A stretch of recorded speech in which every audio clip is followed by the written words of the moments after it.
Assalamualaikum warahmatullahi wabarakatuh. Alhamdulillahirabbil alamin wa bihi nasta'inu ala umuri dunya waddin. Wassalatu wassalamu ala asyrofil anbiya'i wal mursalin wa ala alihi wa ashabihi ajmain amma ba'd. La haula wala quwata illa billahil aliyyil azim. Yang saya hormati para ibu, para bapak, adik-adik jamaah majelis taklim. Alhamdulillah tak terasa kita sudah memasuki di bulan suci Ramadan yang 10 akhir, bagian akhir.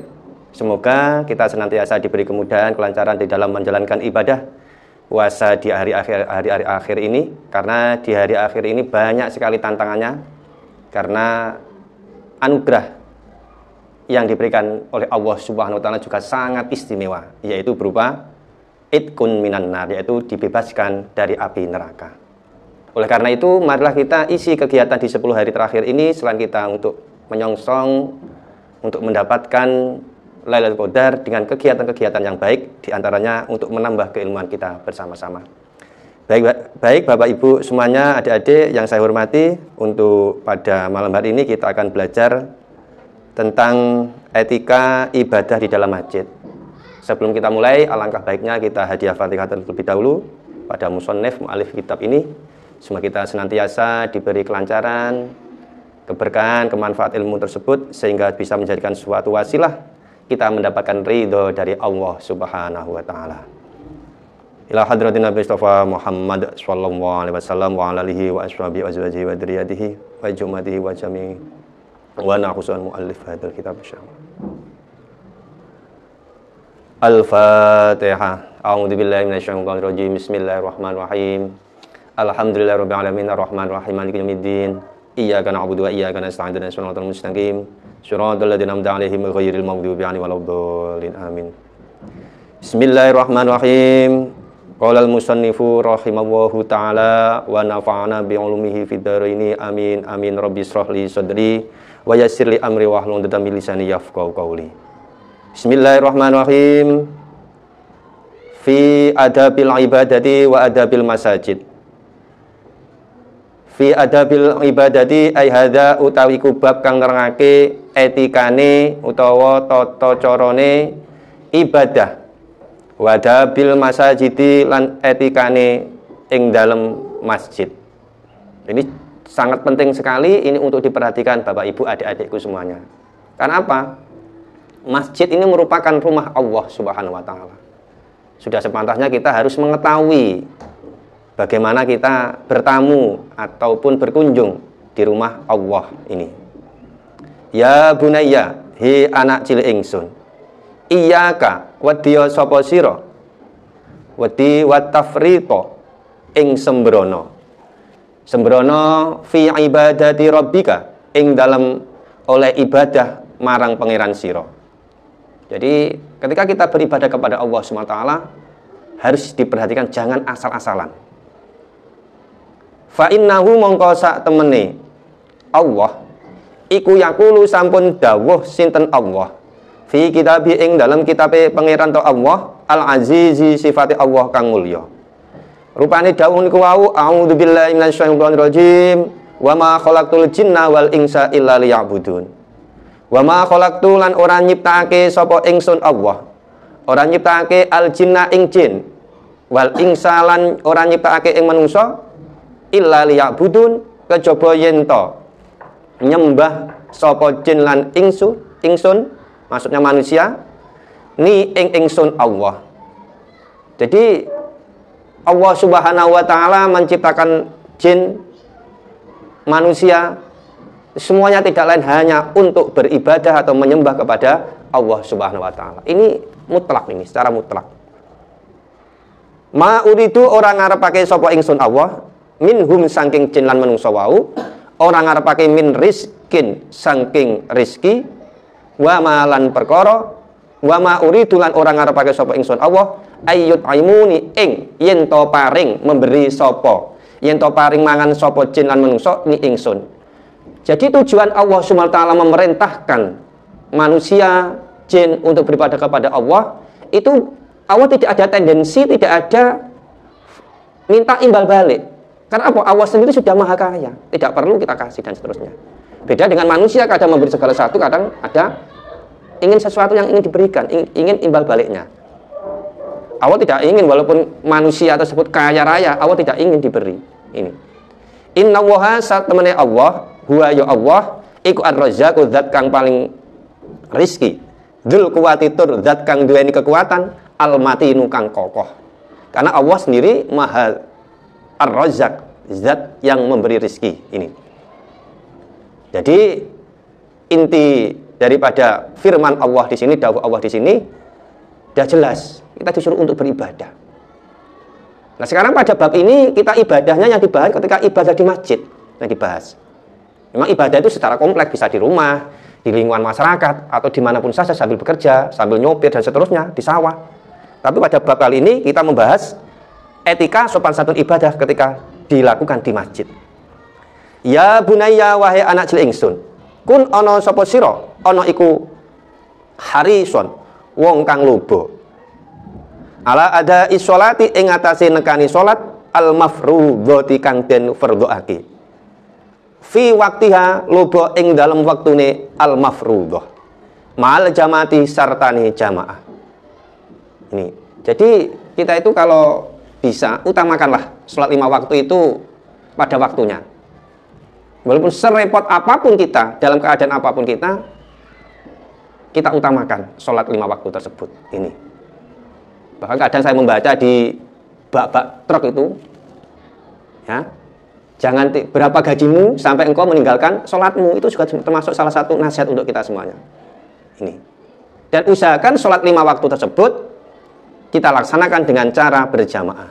Karena insya Allah dengan cara kita sholat dengan berjamaah, sholat kita pasti akan diterima oleh Allah Subhanahu wa Ta'ala. Walaupun mungkin masih terdapat kekurangan dari segi kekhusyuannya terlebih itu pasti akan diterima karena berkahnya, barokahnya, manfaatnya, fadilahnya sholat jamaah tadi. Faidzak taroba, mongko ing dalam nalikane wis cedhak parek apa al waktune sholat, kalau sudah mendekati waktu sholat, fabadir, mongko enggal atau agi sapa sira ilal wudu'i maring wudu. Kalau sudah mendekati waktu segera wudhu. Ojo nambah waktu mendekati waktu sholat, nambah kita menyalakan televisi, kita ambil selimut dan seterusnya.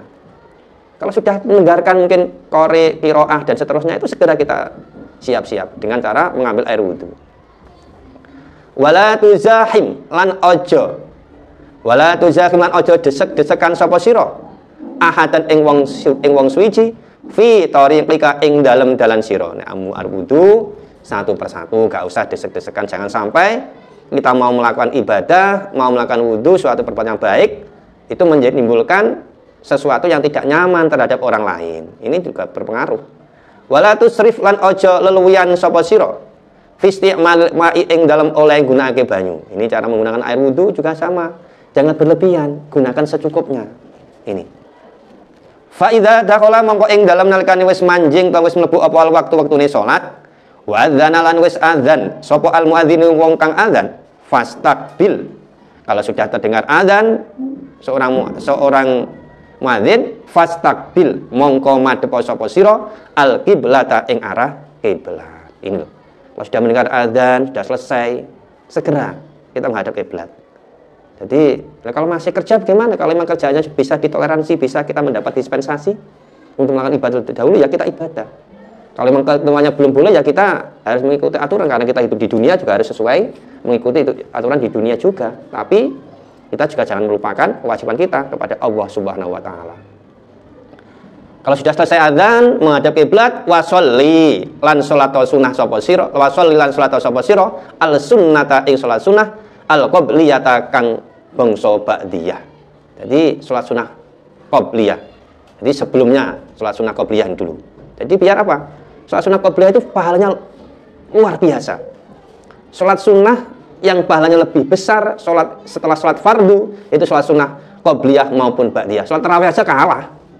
Sekarang itu kadang orang lain itu keliru, mau mengejar sholat tarawih tapi lupa tidak sholat ba'diyah isya. Padahal pahalanya itu lebih besar daripada sholat tarawih 2 rakaat itu. Tapi kenapa kadang orang itu terlena? Nah cepat-cepat, nah sholat tarawih. Ini sebenarnya tidak seperti itu. Oleh karena itu perlu diperhatikan.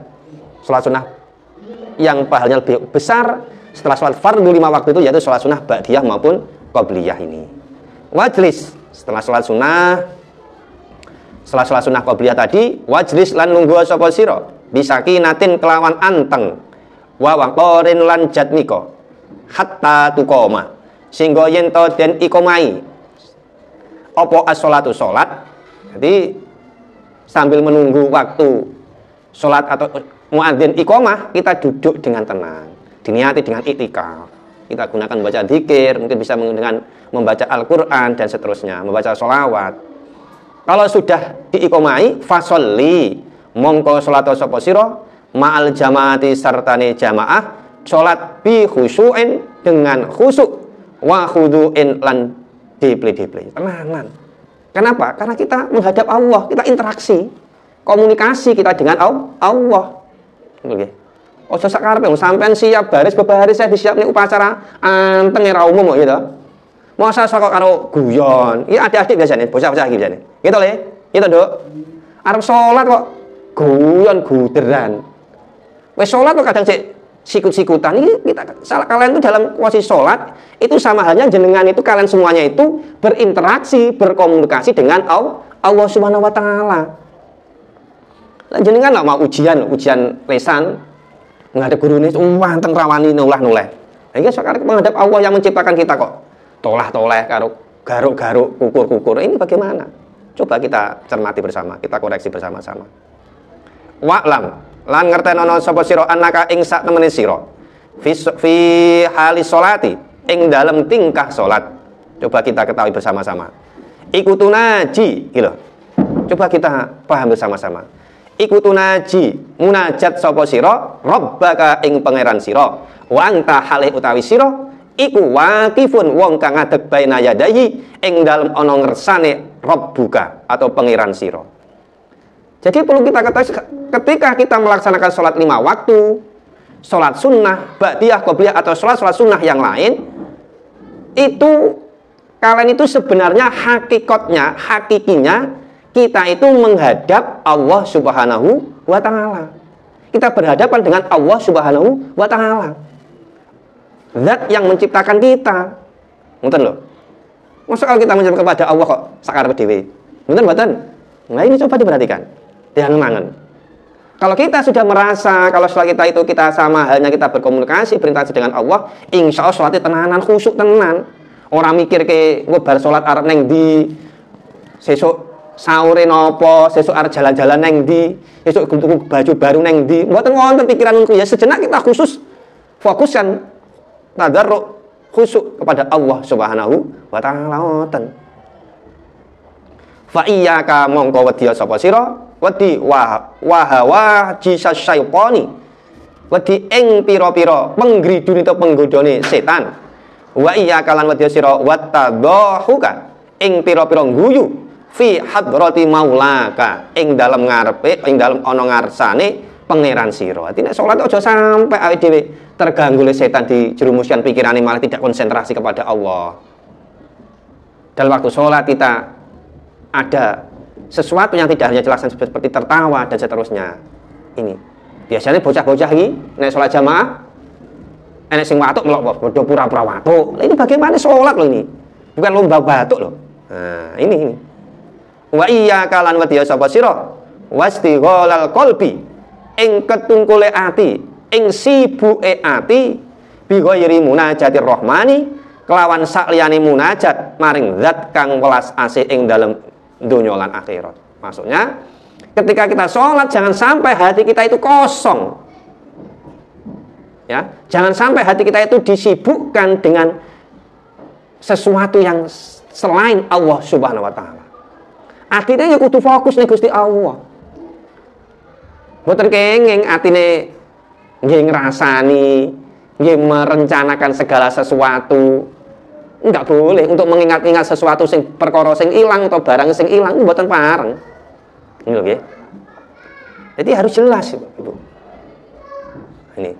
Karena salat, sekali lagi salat itu merupakan bentuk interaksi kita, bentuk komunikasi kita dengan zat yang menciptakan kita, zat yang menciptakan dunia seisinya ini.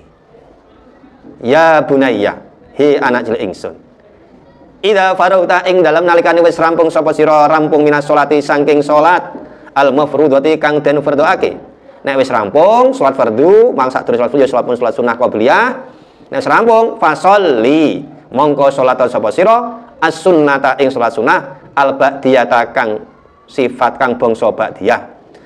Wad'u lan donga sapa sira njaluk sapa sira donga Allah ing Allah bima kelawan perkara tayassara kang gampang apa ma gampang bayani ming solihid da'wati saking pira-pira donga kang bagus. Jadi donga sing apik. Aja donga sing elek ya Allah, muga-muga tanggoku kae sing pelit kae kebakaran omahe mboten pareng. Ya Allah, muga-muga kanca wong sing elek sing ning aku kuwi sing dengki ning aku kuwi jenengan paring usaha mboten pareng. Kita harus berdoa dengan doa yang baik, doa yang positif. Ini perlu digarisbawahi. Karena apa? Kalau kita berdoa yang jelek, membuat jelek kepada Allah, itu sama halnya kita itu mendoakan kepada diri kita sendiri. Ya Allah, semisal contoh ini, semoga tetangga saya itu usahanya bangkrut. Malaikat ngamini, amin. Awakmu yo, berarti awakmu yo bangkrut. Cobi. Oleh karena itu, podo-podo ndungone, podo-podo nyuwun ing Gusti Allah, maka mintalah sesuatu yang baik. Wastaghfir lan njaluk ngapura sapa sira rabbaka ing pangeran sira. Oleh njaluk ngapura kathiron kelawan akeh. Was'al lan njaluk sapa sira hu ing Allah. Nyuwun al-fatha ing kabukae ati. Nah, ini minta hati kita dibuka. Supaya mendapat hidayah dari Allah Subhanahu wa taala. Ini penting. Fa innahu mongko sak temene Allah wa ya Allah iku al-fattahu zat kang banget bukae iku al-fattahu zat kang banget bukae ati al-alimu tur zat kang ngawruhi to ngudaneni. Karena hanya Allah Subhanahu wa taala yang mampu membuka hati kita. Ora kok atine sumpek, pikirane ruwet njaluk mara ning mbah dukun. Nah, salah neng punden mboten pareng. Njaluke ning Gusti Allah nyuwune. Rezekine kurang lancar, usahane kurang lancar, toko rodok sepi, golek pesugihan mboten pareng. Nyuwune ning Gusti Allah, Allah dibukakan minta kepada Allah. Ndonga sing tenanan. Insyaallah kalau salat kita baik, salat kita tertata rapi, tertib, tepat waktu, Allah juga akan menata kehidupan kita. Wes sangat dititeni, sangat bisa kita lihat. Kalau orang sholat itu tertib, disiplin, istiqomah, jamaah, insya Allah ekonominya, urusannya semuanya akan beres semuanya. Kalau orang hidupnya kok kocar kacir, semberawut, usaha opo ae gagal, usaha opo ae urung hasil.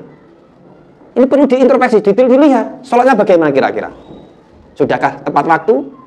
Sudahkah sesuai dengan rukun syaratnya? Jadi yang menjadi tolak ukur itu kita sendiri. Oh, aku usahaku gak lancar, usahaku gagal mergo saingane akeh lho. Rezeki itu sudah ada yang mengatur, sudah Allah sudah tentukan kok. Ngoten nggih. Jadi kalau kita ingin tahu kenapa hidup kita masih belum bahagia, belum tertata rapi, lihat saja. Kita koreksi sholat kita masing-masing. Sudah baik atau belum? Semoga apa yang saya sampaikan pada kesempatan hari ini khususnya terkait ibadah kita di masjid, etika sopan santun ketika kita ibadah di masjid bisa menjadikan sebuah nasihat untuk saya pribadi khususnya, untuk kalian semua umumnya, dan menjadikan ibadah kita ke depan lebih baik lagi sehingga ibadah kita benar-benar diterima oleh Allah Subhanahu wa taala sehingga kita mendapatkan ridha dari Allah Subhanahu wa taala. Amin amin ya rabbal alamin.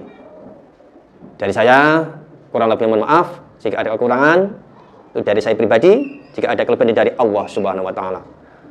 Wabillahi taufiq wal hidayah. Wassalamualaikum warahmatullahi wabarakatuh.